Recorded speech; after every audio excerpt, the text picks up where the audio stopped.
इस गांव का नाम है हरिपुर, जहां खेतों में हरियाली, चारों तरफ लहलहाती फसलें और लोगों का आपस में प्यार देखते ही बनता था। मंदिरों में बजते घंटे और घड़ियाल की आवाज सुबह शाम मानो जैसे किसी तीर्थ स्थान की याद दिलाती हो। लेकिन कहते हैं ना कि एक मछली पूरे तालाब को गंदा कर देती है। ठीक वैसे ही है हरिपुर गांव के सेठ जी, सेठ भगवान दास।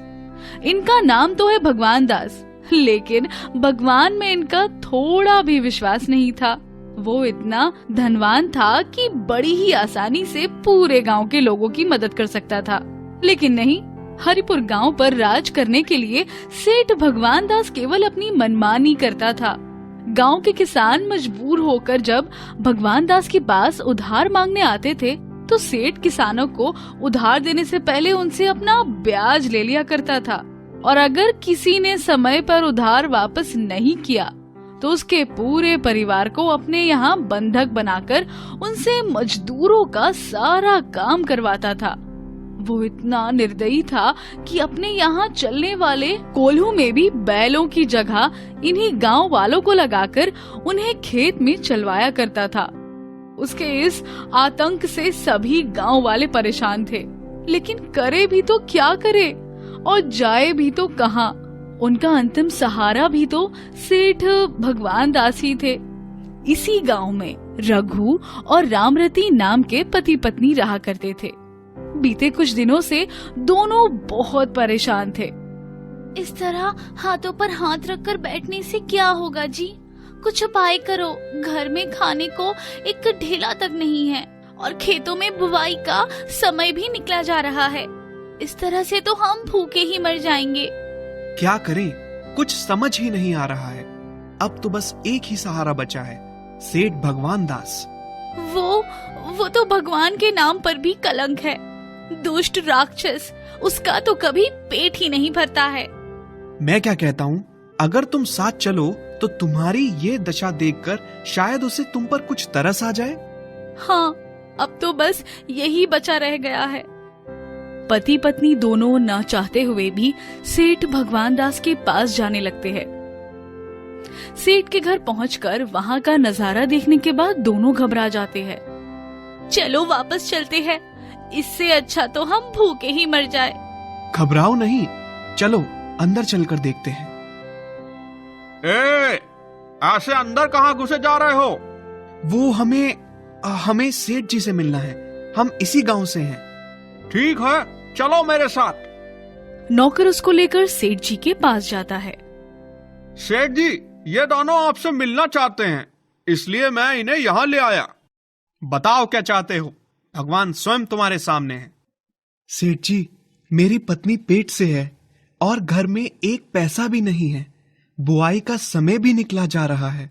सेठ जी, अगर आप हमें 2000 रुपए खेती के लिए दे दें तो आपका बहुत उपकार होगा इस गरीब पर। उधार तो हम तुम्हें दे देंगे, लेकिन हमारी एक शर्त है। अगर समय से पैसे वापस नहीं किए तो वो कोल्हू देख रहे हो ना, उसे ही तुम दोनों को खींचना पड़ेगा। सेठ जी, हम पैसे एकदम समय से लौटा देंगे, आप बिल्कुल चिंता ना करें। ठीक है मुनीम जी, इनको पैसे दे दीजिए।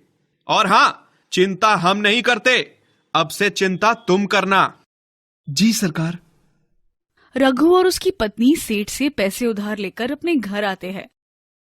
पैसे हाथ आते ही रघु पहले से और ज्यादा मेहनत करके खेती करने लगा।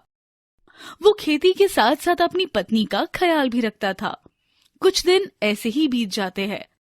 अपने घर आने वाले नन्हे मेहमान की खुशी में वो दोनों ये तो भूल ही गए थे कि उन्हें सेठ भगवान दास के उधार लिए हुए पैसे वापस भी करने हैं। मुझे तो सुंदर सी एक बिटिया चाहिए। लेकिन हमें तो हमारा राजकुमार चाहिए। इनकी प्यार भरी बातें अभी पूरी भी नहीं हुई थी कि बाहर दरवाजे पर किसी की आहट होती है। इतनी सुबह सुबह कौन है भाई? आराम से, आता हूँ। रघु जाकर दरवाजा खोलता है। तुम दोनों को सेठ जी ने बुलाया है, चलो। मुनीम के साथ खड़े भारी भरकम पहरेदार को देखकर रघु और उसकी पत्नी के तो मानो होश ही उड़ गए। हुजूर, चलिए हम अभी आते हैं। तुम दोनों चुपचाप अभी हमारे साथ चलो, नहीं तो। नहीं नहीं, अभी आपके साथ चलते हैं। चलो रामरती। रघु और उसकी गर्भवती पत्नी को सेठ के सामने लाया जाता है। रघु, तुम दोनों ने समय बीत जाने पर भी अभी तक हमारा पैसा वापस नहीं किया। सेठ जी, हम जल्द ही आपकी एक एक पाई वापस कर देंगे, हमें माफ कर दीजिए। हमारे यहाँ बस एक ही वसूल है, ले जाओ इन दोनों को और ले जाकर कोलू से बांध दो। नहीं नहीं सेठ जी, हम पर दया करें। सेठ जी, मुझे ना सही, कम से कम मेरी पत्नी को छोड़ दीजिए, वो माँ बनने वाली है। अरे ऐसे खड़े खड़े देख क्या रहे हो, ले जाओ इन दोनों को यहाँ से। रघु के बार बार विनती करने पर भी सेठ नहीं माना। रघु और उसकी पत्नी को भी कोल्हू से बांध दिया गया।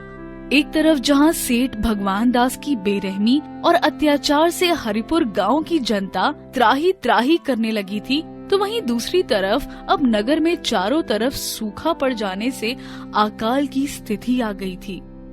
अब क्या होगा हमारे परिवार का? कहाँ से लाएं अन्न का दाना?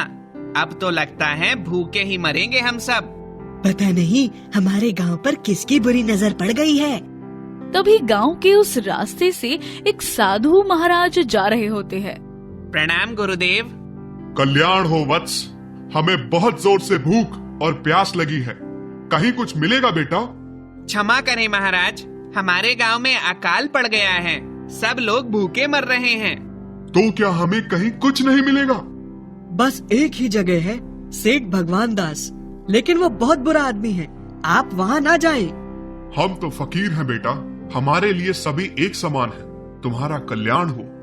उधर सेठ भगवान दास रघु और उसकी पत्नी को कोल्हू खींचता हुआ देखकर बहुत खुश हो रहा था। सरकार, पूरे नगर में सूखा पड़ गया है, सभी लोग त्राही त्राही कर रहे हैं। फिर तो ये हमारे लिए बहुत ही अच्छी बात है, अब सभी लोग हमारे कब्जे में होंगे। तभी एक लंबे चौड़े पहरेदार के साथ साधु महाराज वहाँ आते हैं। तुम्हारा कल्याण हो बेटा, इस भूखे ब्राह्मण को कुछ खाने के लिए मिल सकता है क्या बेटा? यहाँ कोई धर्मशाला नहीं खोली है बाबा, जो हम सबको भोजन कराते फिरें। जाइए यहाँ से। हम तो फकीर हैं बेटा, चले जाएंगे, लेकिन याद रहे, ये जो तुम अत्याचार कर रहे हो, यही तुम्हारे विनाश का कारण बनेगा। बाबा, हमारी रक्षा करे बाबा।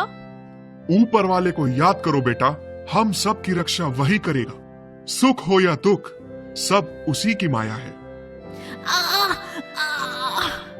दर्द से चिल्लाते हुए रामरती चक्कर खाकर नीचे गिर जाती है। सभी औरतें जल्दी से उसे उठाकर घर के अंदर ले जाती है और कुछ देर बाद कमरे के अंदर से बच्चे की रोने की आवाज आती है। अरे रघु, तुम बाप बन गए हो, वो भी एक नहीं 3 पुत्र हुए हैं। नारायण नारायण, सब उसी की लीला है। गांव की औरतें उन तीनों पुत्रों को बाहर साधु महाराज के पास लेकर आती है।